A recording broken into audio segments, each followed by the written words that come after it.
질문에 대해서 설명을 좀 드리고 하면 좋겠다 싶습니다. 그러니까 우리가 하나님을 형상화하지 말라고 하니까 예수님을 그림으로 그리는 것, 요거에 대해서 여러 가지 질문들이 있었어요. 특히 이제 원래 이런 질문들이 나오는 이유는 그걸 여러분들이 모르셔서 질문한다기보다 우리 주변에 그게 너무 많다 보니까 약간 혼란스러운 거죠. 그죠? 그런데 어떻게 해야 되는지도 있고, 네. 질문 내용 중에 보면 그 어린아이들 성경 교재 같은 데 보면 예수님 그림이 많이 나오고, 또 예수님 하신 일을 설명하기 위해서 이제 그림을 그려놓기도 하고, 또 그런 것도 있고, 이제 그냥 나름 예술 작품 활동을 한다고 그림을 그리시는 분들도 있을 텐데, 그 뱅크 페이지를 한번 보시면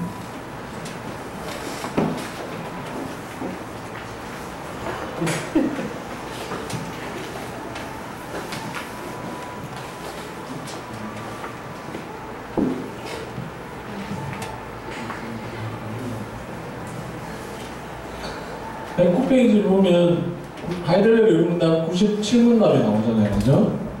그러면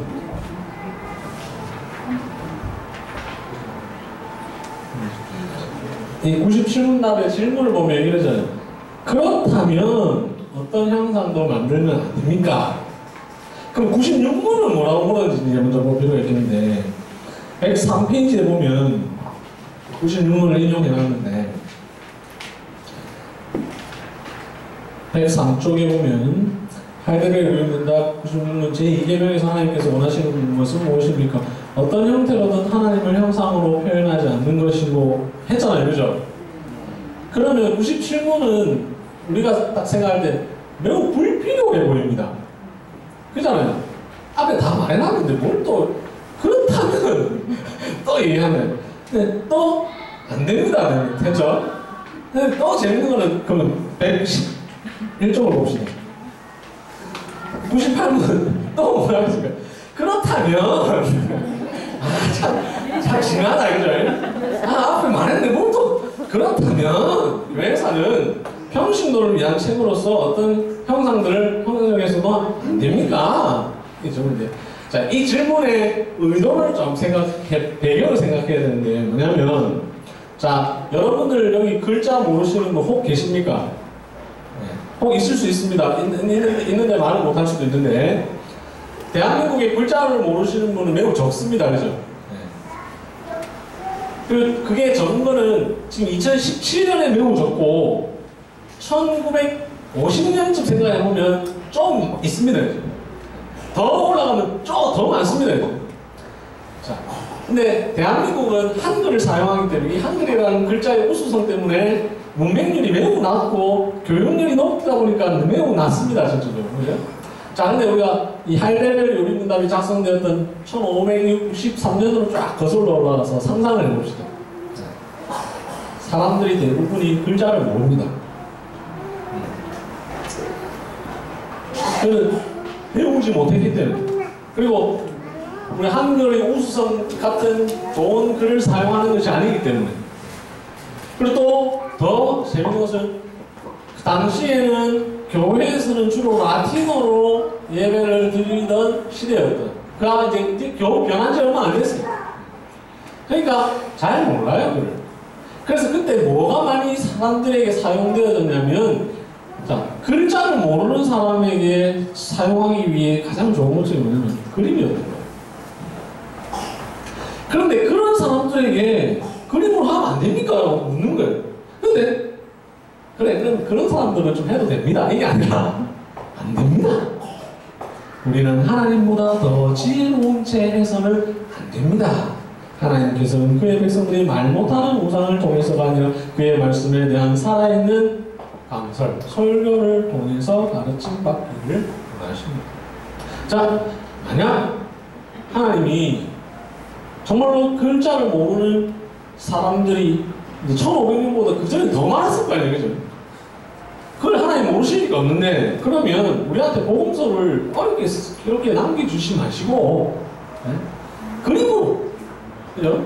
그림으로 다 주셨으면 되는데, 하나님 그렇게 하지 않으셨다는 거죠. 그것은 하나님이 그걸 몰라서, 그 사람들이 글자를 모른다는 사실을 몰라서가 아니라, 하나님의 지혜에 있어서는 그러한 방식으로 사람들에게 가르치는 것보다 오히려 말씀을 설교함으로써, 말씀을 들려주고 가르쳐줌으로써 깨닫게 하는 그 방식이 더 좋다고 생각합니다. 그게 하나님의 지혜인 거죠. 우리는 하나님보다 더 지혜로워지려고 합니다. 교회 안에 그게 굉장히 많아요. 오늘 교회에 비성경적 요소가 도입되는 많은 이유 중에 하나는 하나님이 우리에게 정해놓으신 방식보다 이런 방식으로 하면 우리가 더 잘 되겠지, 교회가 더 좋겠지 해서 만드는, 대표적인 게 뭐냐면 한국교회 권사제도. 하나님께서 권사제도가 정말 유익한 줄 아시면 이미 성경에 권사라는 직분을 우리에게 허락하셨습니다. 근데 없는 이유는 그 방식 말고 목사와 장로와 집사라는 방식으로 교회가 세워지는 것이 가장 지혜롭다는 그 사실을 하나님께서 생각하시고 우리에게 그런 직분을 주신 것인데, 사람은 하나님 그러면 안 됩니다. 여자들한테도 직분 하나 줘야죠. 그래야 교회가 부흥하죠. 자꾸 우리가 더 지혜로워집니다. 하나님 다 남자만 그렇게 하면 교회가 됩니까? 요즘 교회가 그렇게 하면 안 됩니다. 하나님 이렇게 해야 교회가 잘 됩니다. 자꾸 지혜로워지고, 하나님은 더 지혜로워지면 안 되고. 이 책에도 써있는 것처럼 110쪽에 보면 중간쯤에 그렇다면 아직 신앙이 연약하거나 하나님을 아는 지식이 부족한 사람을 위해서 하나님을 형상화하거나 그림으로 표현하는 것은 바람직하지 않을까? 아니냐, 오히려 하나님을 아는 지식이 부족한 사람으로 하여금 하나님을 더욱 오해하게 만든다는 점에서 바람직하지 않다. 아까 제가 제2계명을 설명하면서 그 의도를 말씀드렸잖아요. 그죠? 그렇게 하는 순간 하나님 오해한다는 거죠. 이스라엘 백성들이 송아지를 만들었을 때 자기들은 지금 모세가 빨리 내려오면 좋겠는데 내려오지도 않고 하니까 답답한 거죠. 우리가 이렇게 하면 더 좋겠다 생각. 하나님 거기에 대해서 벌하시면 그 사람들이 하나님보다 더 지혜로워지려고 하니까. 우리가 복음을 가르침에 있어서 하나님보다 자꾸 더 지혜로워지고 하면은 이러한 일들이 많이 나타나요. 그래서 사도 바울이 전도에 미련한 것으로 하나님께서 복음을 전하게 하기를 기뻐하셨다. 그 전도가 뭡니까? 설교잖아요. 설교. 고린도전서 11장에 나오면 전도에 미련한 것은 우리가 길가에 나가서 예수 믿으세요 그게 아니고요. 설교잖아요. 설교. 설교에 미련. 설교 얼마나 미련합니까?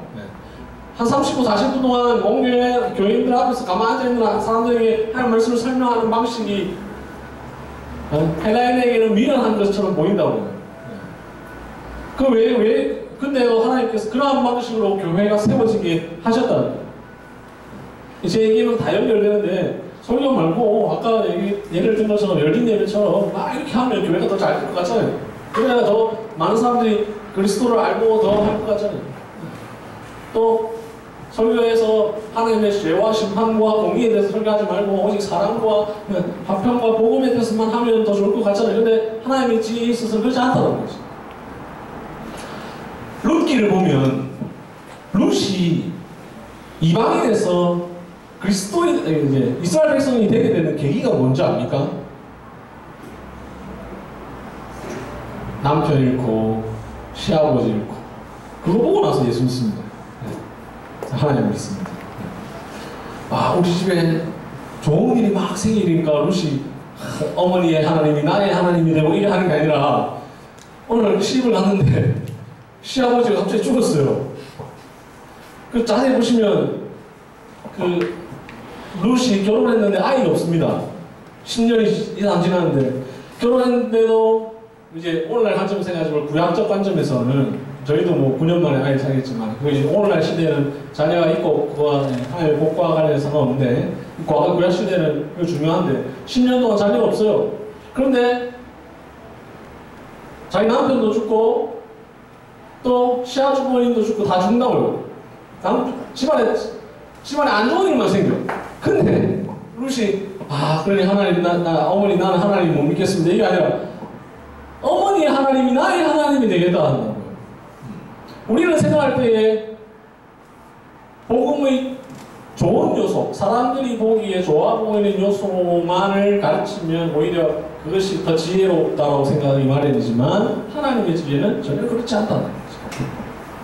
이 면에서 형사가 한 그림을 작성하는 것이 옳지 않고, 자, 이제 과거의 교회, 이제 그러니까 문맹이 좀 있던 시대에 교회를 다니시는 분들은 많이 아실 텐데, 한국 교회가 한국 사회보다 문맹률이 낮았습니다. 과거에. 지금은 다 비슷하지만. 왜 그런지 아십니까? 성경 읽으려고 글을 배우시는 분들이 많아요. 네. 과거에 그러시는 분 많잖아요. 원래 그 기독교 전통은 그겁니다. 제가 얼마 전에 웨스트민스터 예배 모범을 쭉 자세히 볼 기회에서 봤는데, 그 예배 모범을 보면 어떤 내용이 나오냐면, 이렇게 합니다. 지금 우리 중에는 글자를 읽지 못하는 사람들이 많으니 그들에게 글자를 가르치게 하라, 뭐 이런 내용이죠. 글자를 가르쳐서 복음을 듣게 하는 것이 더 좋다고 생각합니다.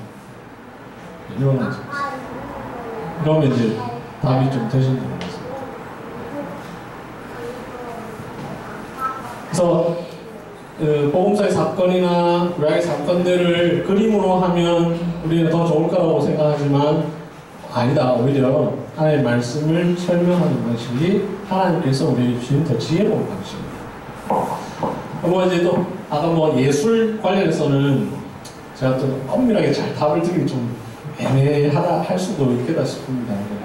나름 작품 활동을 한다면서 하는 것에 대해서. 근데 이제 적어도 기본적인 내용은 이런 의도다라는 사실을 이해하시면 좋겠다 싶습니다. 답이 될지 모르겠습니다.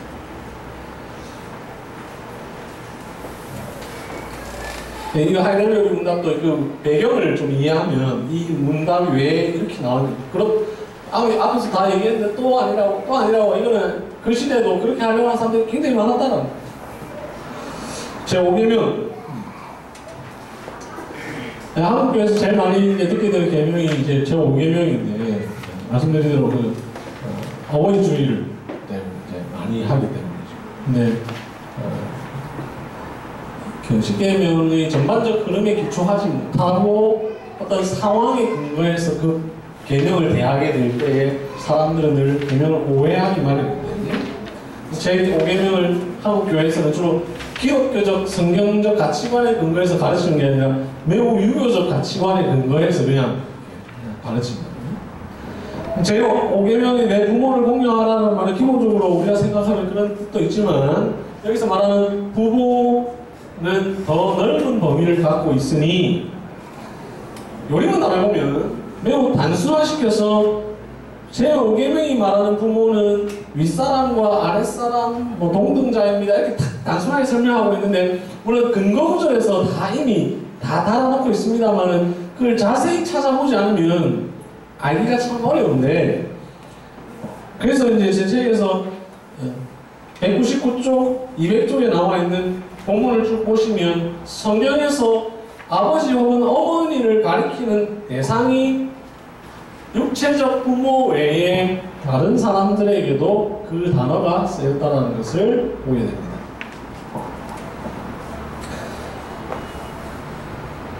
그래서 이 200쪽에 있는 여러 근거구절들의 근거에서 제5계명이 말하는 부모는 사람이 이 세상에서 경험하는 모든 관계에 있어서의 윗사람을 말한다 라는 사실을 알 수 있고요. 또한 그 에베소서 6장이 대표적인데, 우리 한번 에베소서 6장을 볼까요?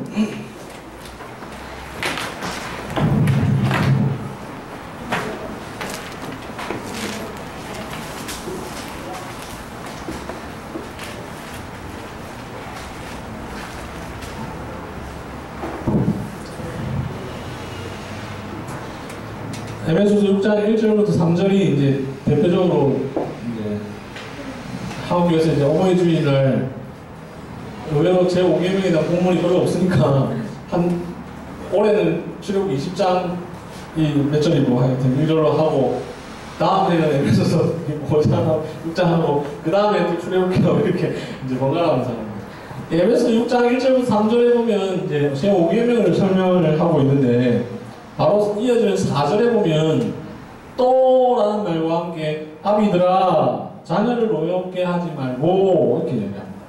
그래서 우리는 흔히 아랫사람이 윗사람에게만 지켜야 될 계명으로 생각하기 쉬운데 신약은 그보다 더 넓혀서 우리에게 윗사람이 아랫사람에게도 해야 할 일이라는 사실을 가르치죠. 그 사실은 6장 1절부터 4절에서만 나온 게 아니라 바로 이어지는 5절에서도 나오는데요. 종들아 두려워 말고 성실한 마음으로 육체의 상전에게 순종하기를 그리스도께 하듯 하라 함으로써 부모의 더 넓은 의미를 우리에게 설명해 주죠. 바로 우리가 우리 이제 우리 시대는 이제 이런 시대가 아니니까 우리 시대에 맞춘다면 직장에서 부하 직원과 상사원 고용주와 피고용주의 관계를 말하는 것이 6장 5절이라고 볼 수 있겠죠. 그런데 9절에 보면 또 뭐라고 말합니까? 상전들아 너희도 그들에게 이와 같이 하고 위협을 그치라 라고 말하면서 종이 주인에게 할 계명일 뿐만 아니라 동시에 주인이 종에게도 할 계명이라는 사실을 우리에게 가르쳐주죠.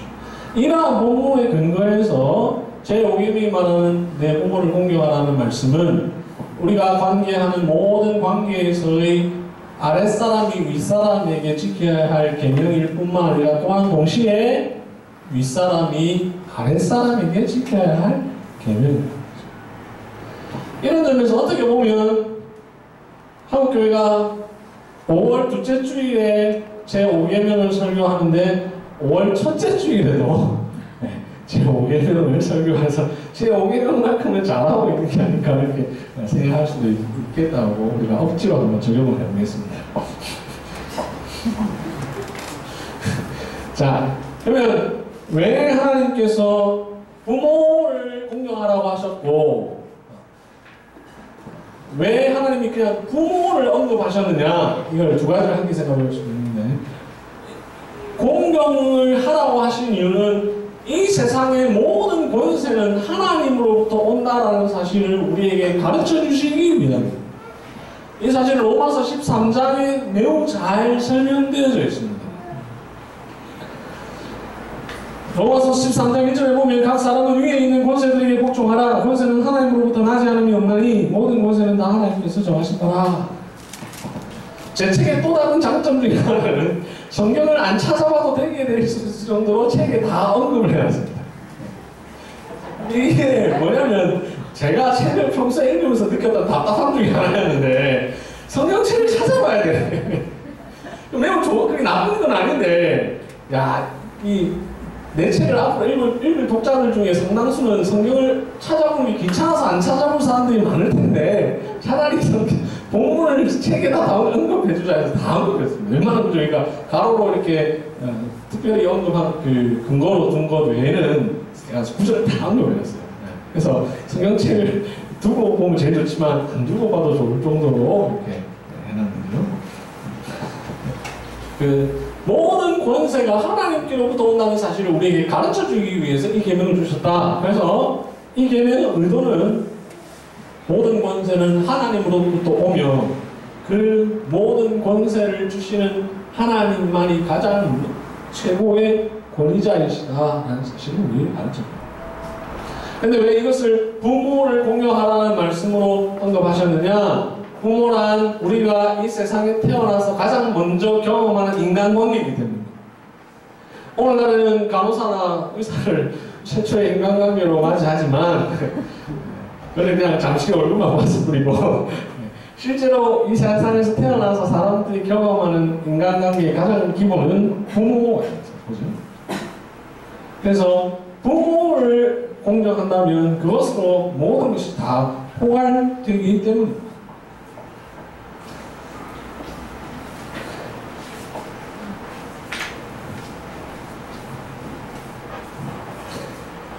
이 계명은 우리가 여러 분야에서 지킬 수 있는데 왜냐하면 모든 관계에서라고 했기 때문에 그런데 우리가 성경에서 직접적으로 언급하고 있는 것은 크게 세 가지를 이야기할 수 있는데 바로 가정, 교회, 그리고 국가와. 사람이 이 세상에 태어나서 불신자는 반드시 경험하는 것이 가정과 국가고, 신자는 반드시 가정과 교회와 국가라고 하는 공동체에 소속될 수밖에 없기 때문에, 그래서 가장 기본적인 공동체이기 때문에 이 세 가지를 성경이 직접적으로 언급합니다. 그 외에 우리가 경험하는 공동체가 다 많이 있지만 그것은 사람마다 다르고 다양할 수 있기 때문에 이 세 가지를 특별히 언급하는데, 가정에서는 자녀가 부모에게, 부모가 자녀가 부모에게 너무 잘 알기 때문에 그냥 뭐 간단히 넘어가고, 부모가 자녀에게는 여기 나와 있는 것처럼 아비들아 자녀를 노엽게 하지 말고, 우리는 이제 제가 전직이 아까 뭐라고 했습니까? 사회복지사인데요. 제가 일하던 사회복지관에 함께 딸려 있는 센터가 뭐였냐면 아동학대 예방센터였어요. 요즘에 이제 아동학대가 많이 이슈가 되잖아요. 아동학대를 제일 많이 하는 대상이 누군지 압니까? 누가 그 아동을 학대하는지 압니까? 부모가 합니다. 1순위가 부모입니다. 우리는 그냥 여러분들이 학대를 안 하는 삶을 사시니까 잘 모르시고, 우리가 막연히 생각할 때 설마 부모가 학대하겠나 생각하지만, 그렇다고 설마 옆집 아저씨가 학대하겠습니까? 잘 모르는 사람이 학대하지 않거든요. 원래 항상 그 범인은 가장 가까운 사람이잖아요. 모르는 사람이 하지 않거든요. 그건 이제 매우 예외적인 거고, 기본적으로 부모가 합니다. 왜 부모가 아동학대를 많이 하는지 그 이유가 뭐냐면, 부모는 자기 자식을 자기의 소유라고 생각합니다. 그게 이제 일반적으로 그렇습니다. 아동학대 예방센터의 통계로 보면 학대를 하는 제일 많은 상대가 부모고, 그 이유가 뭐냐면, 가보면 내 새끼 내가 이랬는데 당신들이 왜 간섭하시오요? 우리 보통 그런 말 많이 하잖아요. 내 새끼 내 마음대로 하잖아요. 이게 하나님의 관점에서는 내 새끼가 아니고 하나님 새끼인데, 우리가 마음대로 하면 안 되는 거예요. 하나님께서 이 세상에서 살아갈 동안 우리에게 잠시 맡겨주신 자녀는, 천국에 가면 시집 가는 일도 없고 장가 가는 일도 없잖아요. 그리고 그것은 우리가 이제 부모와 자식 간의 관계도 천국 가면 이제 없다는 거죠. 그죠? 우리가 이 세상에 살 동안 잠시, 그리고 이제 나중에 가면 다 형제 자매. 그래서 이제 또 여기 있는 자녀들이 또, 아버지 우리 나중에 가면 다 형제 자매인데 그냥 말투고 지냅시다 이러고 있어요. 제가 이걸 어느 유머집에 보니까 어느 아들이 한잔하고 들어와가지고, 아버지 우리 알고 지낸 지 오래됐는데 이제 말투고 지냅시다 이러고.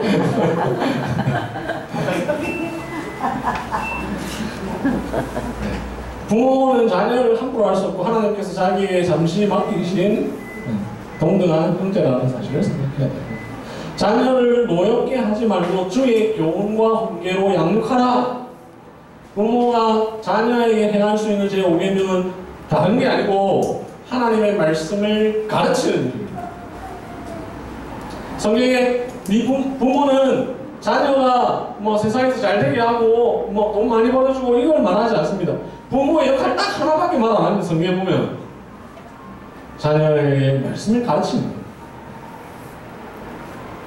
근데 대부분의 그리스도인 부모들이 성경에서 말씀하고 있는 그거 빼고 다 잘합니다. 하나님 말씀 잘 안 가르칩니다. 거의 안 가르칩니다. 제가 전에 있던 그 경험에 전도사 때인데, 부임한 지도 그렇게 오래되지 않았어요. 근데 어느 집사님 자녀들이 교회를 안 왔어요. 그래서 제가, 집사님 그 아이들이 안 왔는데요 이렇게 물어보니까 저한테 바로 온 대답이, 제가 어떻게 알아요? 이렇게. 그래서 제가 속으로, 제가 어떻게 알아요? 안 그래, 제가 어떻게 알겠습니까? 제가 그 집에서 사는 것도 아니고, 그 아이들이 주일날 교회 안 온 것을 아는 1차적인 책임은 부모에게 있는 거죠. 그는 굳이 성경 얘기하지 않아도 당연한 거잖아요. 제가 각 집마다 따라다니면서 그 이유를 다 알 수 있는 게 아니잖아요. 네, 교육자는, 주일학교 담당은 부모의 1차적 이 다음에 2차적으로 보조적으로 돕는 일이지, 그 1차적인 것까지 도와줄 수 있는 게 아니잖아요. 많은 사람들이 이걸 느껴요. 제5계명은 남편과 아내 간의 관계에서도 지켜져야 합니다. 이게 이제 이 책에서 다루고 있는 매우 중요한 사실인데, 우리 기독교적 관점에서 남편과 아내는 동등하지만 질서가 있습니다. 남편은 아내의 머리. 오늘날 사회에서 제가 이제 원래 전공은 이제 사회학인데, 저자 소개로 했습니다만, 사회학에 여러 주제들이 있습니다만, 우리 하나는 페미니즘입니다. 그럼 이제 제 동기들, 전공 학부 동기들을 볼 때는 안 맞죠. 요즘에 또 페미니즘이 유행하는데, 성경은 극단적 페미니즘을 반대합니다. 그러나 성경은 페미니즘을 동의합니다. 이게 동의한다는 말은 남과 여자가 동등하다는 점에 있어서 동의하지만, 남자와 여자 간에 질서가 있다는 점에서 극단적 페미니즘을 반대합니다. 성경에 분명히 남편이 아내의 머리다라는 사실을 직접적으로 언급합니다. 그 직접적 언급을 어떤 배경에서 특별히 하냐면, 교회와 그리스도의 관계를 말하면서 말합니다. 우리가 이거 핑계치 못하도록 하게 하기 위해서, 하나님 그 옛날에나 그렇지 지금은 안 그렇습니다, 이런 말을 하지 못하도록 하기 위해서. 그러면 옛날에나 교회와 그리스도의 관계가 머리와 몸의 관계지 지금은 아니지 않느냐 이렇게 말하지 못하도록 하기 위해서. 그리고 베드로전서에 보면 그 이야기를 하면서 사라가 아브라함을 주라 칭하였느니라 이렇게 말합니다. 베드로전서가 기록된 당시에 아브라함은 몇천 년 전의 사람인데, 몇천 년 전 과거의 시대의 사람을 예를 들면서 사라는 아브라함 자기 남편을 주라 하였느니라 라는 말씀을 하면서 남편과 아내의 관계에는 질서가 있다라고 말씀합니다. 그래서 제5계명은 남편과 아내 사이에 지켜져야 합니다. 그러면 아내가 남편에게도 지켜야 되지만, 또 동시에 남편이 아내에게도 지켜야 되는 것이죠. 국가의 관계에서는 쭉 있고 참조하시고, 교회에서도 마찬가지입니다. 교회에서도 제5계명이 지켜져야 합니다. 디모데전서 5장에 보면 그 내용이 쫙 자세하게 나옵니다. 디모데전서 5장을 제5계명의 관점에서 한번 읽어보십시오. 그러면 눈이 열립니다.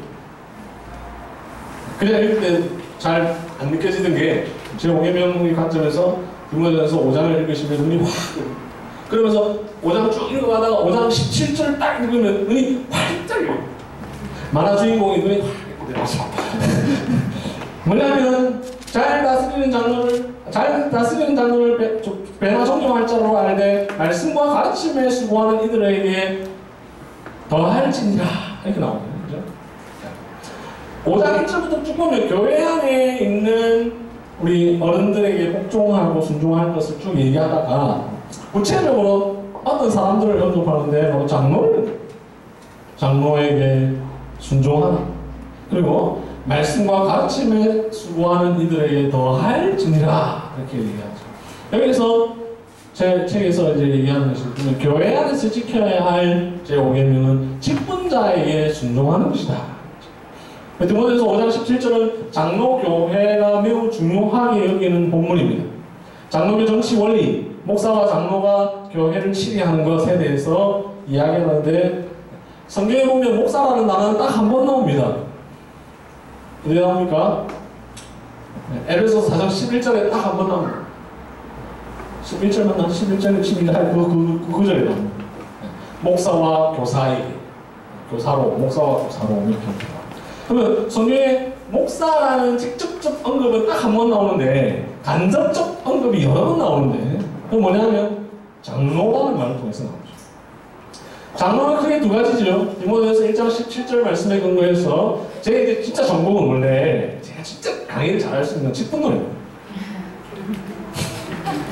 저는 십계명을 잘 몰라요.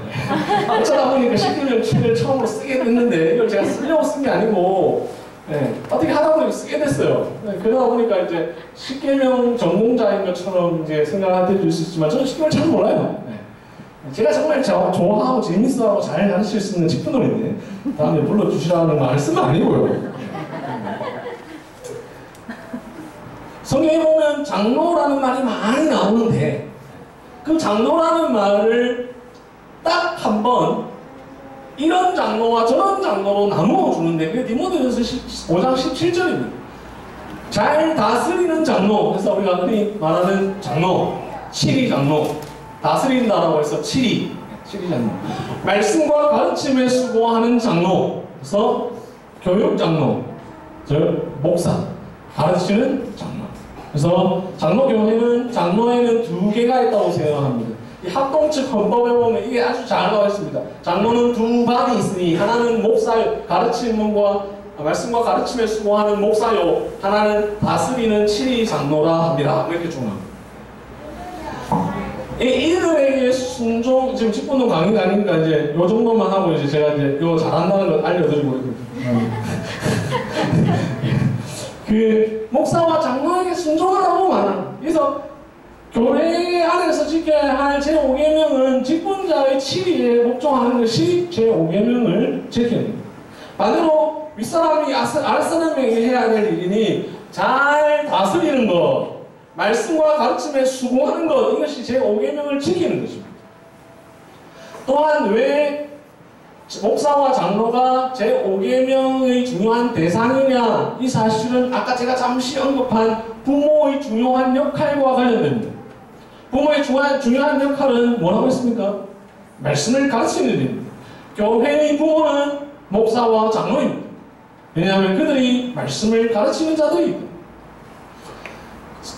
바울이 디모데에게 내 연소함을 업신여기지 못하게 하고 라고 말씀하는데, 목사가 나보다 어려도, 목사가 다른 지식이나 여러 면에 있어서 나보다 부족해도 하나님께서 그 사람을 내가 섬기는 교회의 목사로 세우셨으니 부모라고 생각합니다. 육체적 부모라고 생각한다는 말이 아니라 교회 안에서의 부모와 같은 역할을 하는 사람으로 생각을 합니다. 반대로 목사는 교회의 부모로서 자기에게 맡겨진 자녀들을 잘 양육하는 것이 중요한 직무가 되는 것입니다. 이런 점에서 제5계명은 교회 안에서 가르쳐져야 됩니다. 좀 위험한 발언을 하나 하면 227쪽에도 이제 다루고 있습니다만, 남자와 여자는 동등한데 교회에서도 마찬가지입니다. 그런데 성경에 보면 여자는 가르치는 것을 허락하지 않았다라고 말합니다.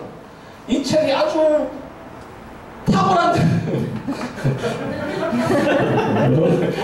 이 책에서 특별히 다루고 있는 중요한 주제 중에 하나가 이제 아직 아무도 저한테 어떤 PDF 이분 보고 놀랐습니다 그런 얘기 해주시는 분 없었는데 227쪽에 있는 내용인데, 저는 여성 안수, 여성 임직, 목사와 장로의 여성 임직에 대한 반대의 중요한 근거로서 제5계명을 예로 들었습니다. 성경에 보면 여자의 가르치는 것과 주관하는 것을 허락하지 않았다고 말합니다. 근데 이 본문을 가지고 여자에게 여자라는 표현이 왜 될 수 있어요? 여성들이 직분자가 되는 것, 목사와 장로가 되는 것을 금하니까 반대로 비판하는 사람도 뭐냐면 여전도사님들이 있지 않아요? 이렇게 자꾸 얘기하는데 여전도사님을 말하는 게 아니에요.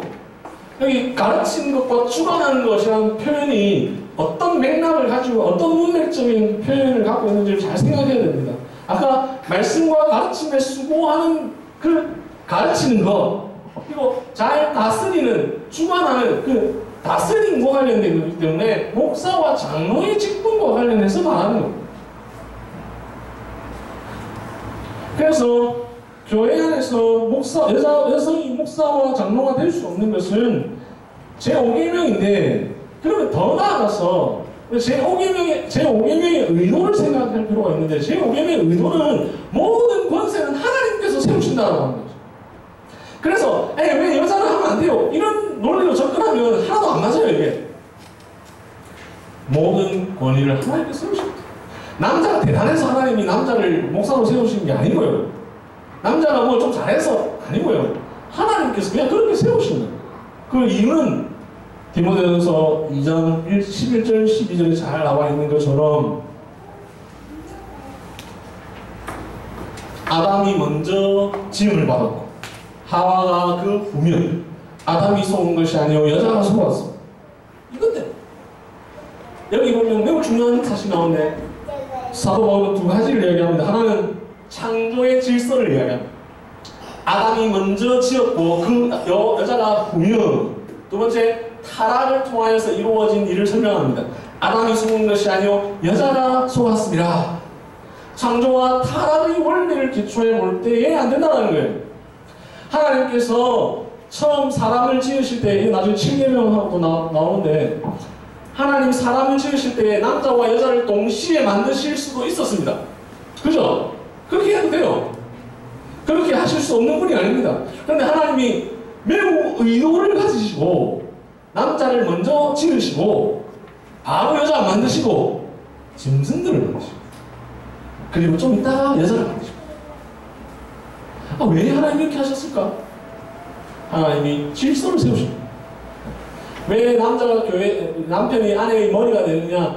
이 창조의 원리도 있는 거예요. 남편을 먼저 만드시고 그리고 하나님 좀 시간을 주셨어요.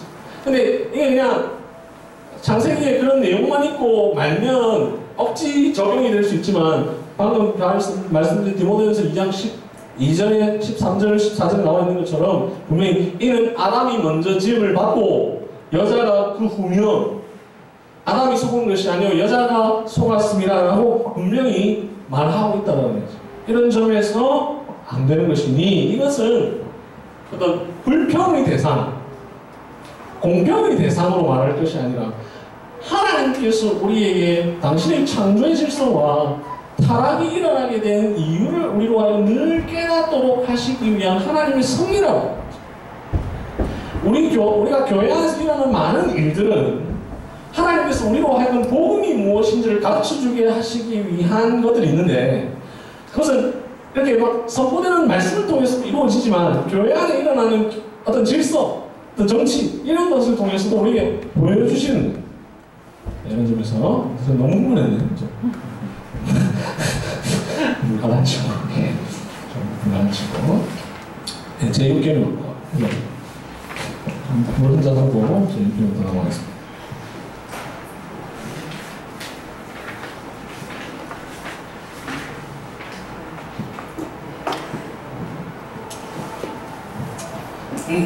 제1계명 살인하지 말라.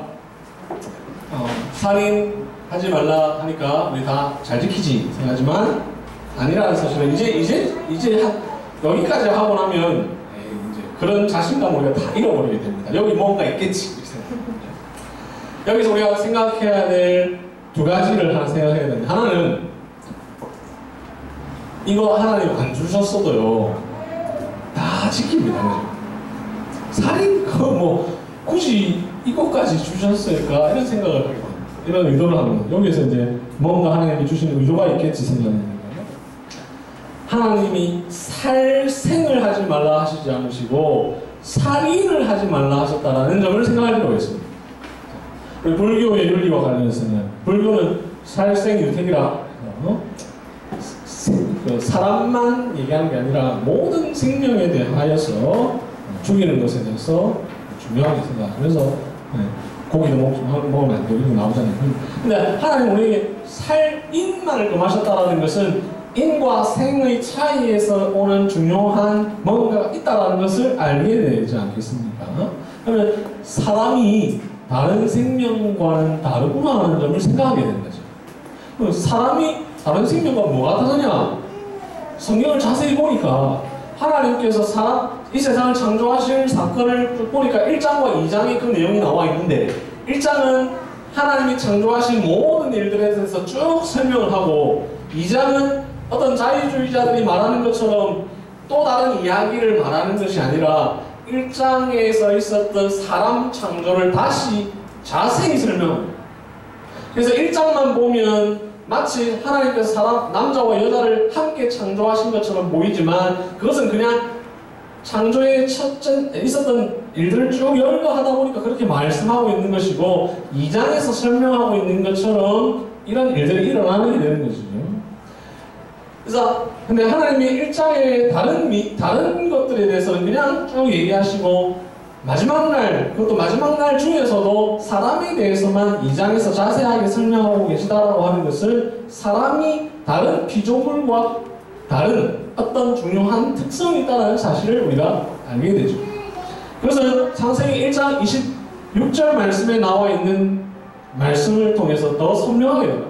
창세기 1장 26절과 27절 사람을 자기 형상과 모양대로 창조하셨다 이렇게 말씀하시죠. 이게 바로 사람이 다른 피조물과 구별되는 매우 중요한 특성이 되죠. 그래서 소유문답 나와있는 거겠네.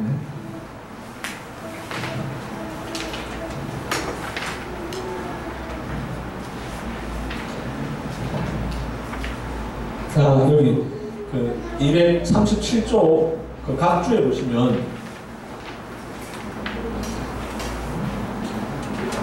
이제 그런 내용으로 언급한 건 아니지만 그 소유문답 신문답에 사람을 어떻게 창조하셨습니까? 할 때 하나님께서 사람을 남자와 여자로 창조하시되 자기 형상대로라는 말을 강조하고 있는데 그 소유문답 신문답 나중에 가서 보시면 근거 구절이 창세기 1장 26절 27절이거든요. 하나님이 사람을 창조하신 중요한 특성은 자기 형상대로 창조한 것입니다.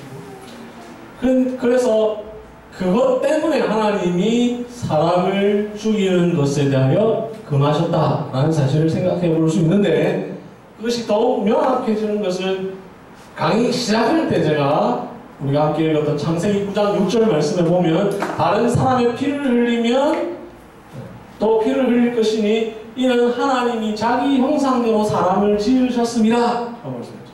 살인을 하면 그 사람을 사형시킬 것이니 그 이유는 하나님이 사람을 자기 형상대로 지으셨습니다 라고 해서 살인을 하면 안 되는 이유에 대해서 우리가 설명하니 제6계명의 의도가 여기서 분명히 밝히 드러나는 것은 바로 사람은 하나님의 형상대로 창조된 자다. 그래서 여기에서 출발하면 제6계명은 하나님께서 지으신 사람을 무시하는 모든 행위들은 다 제6계명을 어기는 일로 이어지게 됩니다. 이런 법리를 생각해야 됩니다. 이 법리를 생각하지 못하면 그 계명의 의미들을 이해하지 못하게 되는데, 예를 들면 238쪽에 있는 소유문답에 보면 제6계명에서 요구된 것은 합법적인 노력으로 자기 자신의 생명과 다른 사람의 생명을 보존하라는 것입니다. 근데 이게 왜 보존하라는 것인지 이해가 안 되잖아요. 그죠? 제6계명은 살인하지 말라라는 말인데 지금 강의 안 들었다고 생각하고 제6계명이 요구하는 것은 모든 합법적인 노력으로 자기 자신의 생명과 다른 사람의 생명을 보존하는 것입니다 라고 말하면 이게 잘 이해가 안 된다고요. 근데 왜 살인하지 말라고 하셨는지 그 의도를 생각해보면 이 말이 이해가 되는 거죠. 하나님께서 사람을 자기 형상대로 지으셨기 때문에 그 사람의 생명을 합법적으로 보존하기 위한 모든 노력들이 다 제6계명을 지키는 일이 되게 되는 것이죠. 이런 점에서 마태복음에서 예수님께서 산상보훈에서 말씀하실 때에 형제를 향하여 나가라 하는 자마다 다 살인한 자니, 형제를 미워하는 자마다 살인한 자니 라고 말씀하는 이유는 하나님께서 형상대로 지으신 사람을 미워하고 욕하는 행위는 하나님께서 지으신 사람에 대하여 인격적으로 살인하는 행위이기 때문에. 여기서 더 나아가서 우리가 이런 생각 많이 하잖아요. 이제 다 큰 어른들은 그런 생각 안 하지만 저 사람만 없었으면 저 없어졌으면 좋겠다. 그 말은 살인이죠. 저 사람 없었으면 좋겠다. 근데 나는 없었으면 좋겠지만 하나님이 있었으면 좋겠으니까 이게 나쁘거든요. 아직 하나님이 아직 그 사람을 이 세상에 두신 이유는 하나님의 의도가 있다는 거죠. 근데 없었으면 좋겠다는 것은 제6계명을 어기게 되는 것이죠. 이런 점에서 그런 마음으로 범는 많은 죄들이 살인에 나가는 것이고요. 뛰어넘어가지고 안락사 문제도 마찬가지죠. 안락사가 왜 살인이냐? 우리 심정적으로 다 동의는 되죠. 사실상의 정상적인 활동을 하지 못하는 어떤 사람이 장기간 병원에 입원했을 때 그냥 죽지 뭐. 저렇게 우리가 흔히 우리 신자임에도 우리가 그렇게 말을 하잖아요. 저렇게 사느니 그냥 죽지 이렇게 하잖아요. 근데 우리 마음은 그렇지만 아직 그 사람에게 호흡이 있다는 것은 하나님께서는 그 사람을 데려가지 않으시려고 하는 어떤 의도가 있다는 거죠. 우리가 알지 못하는.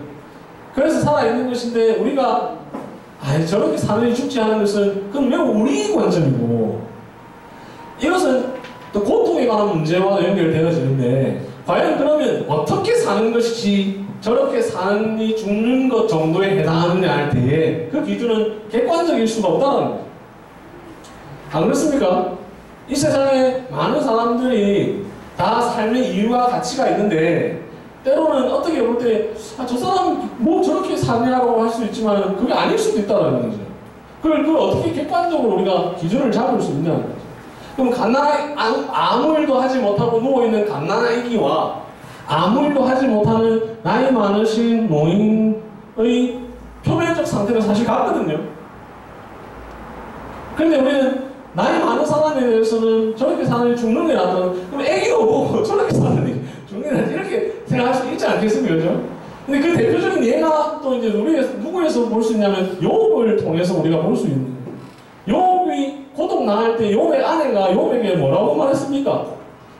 니 그렇게 사느니 차라리 하나님 욕하고 죽지 이렇게 되더라고. 그게 안락사의 상황과 사실은 매우 같다고요. 욥이 당한 고통이 그냥 욥이 정신이 멀쩡해서일 뿐이지, 그 고통은 인간이 당하는 많은 고통 가운데 아주 최악의 고통이거든요. 이런 점에서 생각할 수 있다. 낙태 문제 다 들어갔는데, 이제 우리가 낙태를 해도 되냐 안 해도 되냐 여기에 관심을 줄 게 아니라 왜 낙태가 살이느냐 할 때 그 접근 방식은 무엇이 되어야 하면 태아가 사람이냐 여기에서 그냥 사람을 죽여도 되느냐 안 되느냐의 문제고, 하나님의 형상대로 지음받은 사람이냐 아니냐의 문제인데, 태아를 죽여도 된다고 생각하는 사람은 태아는 사람이 아니라고 생각합니다. 그리고 근데 여기에 대해서 이제 이 책에서 반박한 게 뭐냐면, 태아는 죽여도 사람들이 아무 생각 안 하는데 태어나자마자 그 아이 죽이면 엄청 큰 죄로 생각하잖아요. 그런데 하루 차이인데 안 그래요? 방금 뱃속에 있었고 방금 배 밖에 나왔는데 왜 우리는 윤리적 가치가 그렇게 확 달라지게 되냐는 거죠. 사실은 똑같은 사람이기 때문에 그것을, 그래서 이 책에도 보면 그냥 간단하게 낙태는 살인이다 이렇게 설명해서도 될 수 있겠지만, 그렇게 하지 않고 사람이 무엇이냐를 가지고 쭉 자세하게 설명해 놨습니다. 나중에 한번 보시기 바라고. 너무 열정적으로 하는 바람에 이제 시간이 많이 갔기 때문에 오늘 목사님 병원에 계시니까 마치고 갈 일도 없어서 그냥 기차 시간이 4시 22분인데 그 다음은 뭐 7시 이렇더라고. 그래서 제가 4시 22분으로 예약을 해놨거든요. 쭉쭉쭉 이제 쭉쭉쭉 가겠습니다. 쭉쭉쭉. 제 7계명 가늠하지 말라. 가늠이라는 것은 부부 관계를 벗어난 모든 성적인 일들을 말합니다. 근데 우리는 부부를 벗어난 하니까 부부가 된 시점부터 생각하는데, 영원의 관점에서 쭉 생각해야 됩니다. 부부가 되기 이전에도 못하죠. 이런 관점에서 혼전 순결이 요즘 사회에서는 그냥 그걸 죄로 보지 않잖아요. 근데 가능죠, 가능.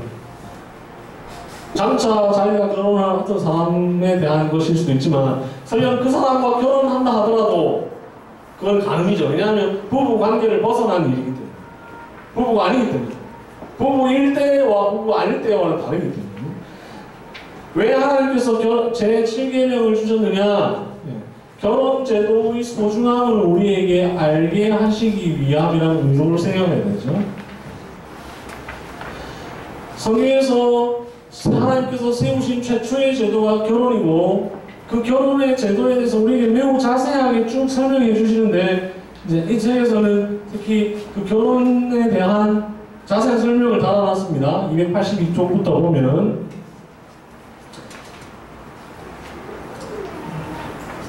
282쪽부터 295쪽까지 쭉 자세하게 들어갔는데 간단하게 말씀드리면 결혼은 하나님이 직접 제정하셨다. 결혼의 궁극적인 목적은 하나님 나라와 교회의 확장을 위해서다. 세 번째는 결혼은 하나님이 짝지어 주신 것이다. 이 세 번째가 특별히 중요한데요. 왜 간음이 죄냐? 하나님이 짝지어 주신 것을 사람이 나누려고 하기 때문에. 우리 그 본문은 이제 이혼과 관련해서 많이 생각하잖아요. 그죠? 근데 그 본문 사실은 간음에 대한 부분입니다. 간음을 포함하고 있는 거예요. 이혼은 간음입니다. 왜 혼전 순결이 간음이냐? 하나님이 짝지어 주시는 것을 기다리지 않고 자기가 짝짓기 때문에.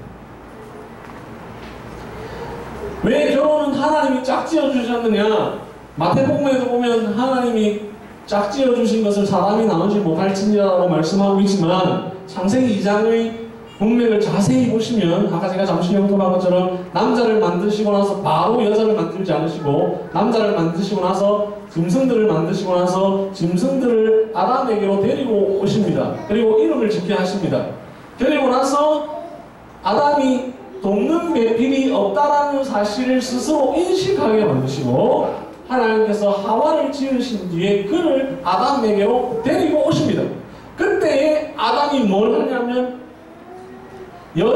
하와가 아니고 여자인데 여자라는 이름도 없을 때에 여자라고 이름을 붙여줍니다. 그 맥락을 잘 봐야 됩니다.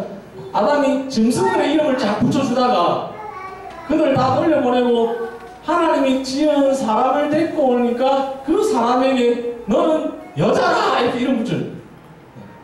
하와라는 이름은 나중에 아담과 하와가 타락한 이후에 생명의 어미가 될 것이라 해서 아담이 다시 고쳐준 이름이고 원래 이름은 여자예요. 이는 남자에게서 취하였은즉 여자라 칭하리라 라고 하면서 그 말의 의도는 뭐냐면 하나님이 나한테 돕는 매필 지어주겠다고 해놓고 짐승들 자꾸 데리고 오는 거예요. 근데 짐승들은 돕는 매필이 아니거든요. 그래서 스스로 이게 아니구나 사실 깨닫게 되고 하나님 여자를 데리고 오니까 진짜 이 내 돕는 매필이네. 그 말이 이는 남자에서 취하였은지 여자에서 취하리라 여자라 부리라 이렇게 딱 얘기하는 이는 내 뼈 중에 뼈요 내 살 중에 살이야 이 말이 그 말 속에는 하나님이 나를 위해 짝지어 주셨구나 이 말을 쭉 해서 딱 하는 거죠. 그게 그 맥락을 생각해보면서 마태복음 19장에 나오는 하나님이 짝지어 주신 것을 사람이 나누지 못할지니라라는 말씀을 제 책에 있는 내용 설명을 보시면서 읽어보시면 이 말이 이래서 이렇게 나온 말이구나 의도를 이해할 수 있습니다. 그래서 하나님이 짝지어 주신 사람에 대하여 범하는 모든 죄들은 다 간음입니다. 이혼이 왜 간음이냐? 하나님이 짝준 것을 사람이 나누려고. 재혼이